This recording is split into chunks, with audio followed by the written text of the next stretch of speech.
Kinumpirma ni Pangulong Bongbong Marcos Jr. na nasa higit 1 milyon na ang housing unit sa ilalim ng programa ng Pambansang Pabahay para sa mga Pilipino. Inaasang kabilang ito sa kanyang accomplishment sa ikalawang State of the Nation address o SONA sa buwan ng Hulyo. Si Eden Santos sa balita.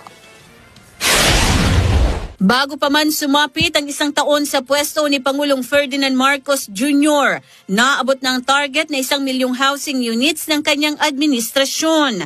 Ito ang kinumpirma mismo ni PBBM sa ambush interview matapos ang sunod-sunod na aktibidad nito sa San Jose del Monte, Bulacan.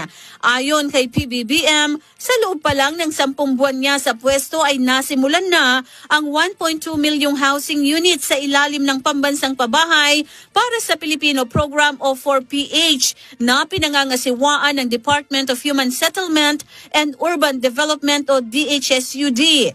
At upang pawiin ang anumang duda sa mga pabahay na ito, ay iimbitahan ng Pangulo ang mga kagawad ng media sa oras na magsagawa ng inspeksyon at ribbon cutting ceremony sa mga natapos ng pabahay. Nasimulaan na.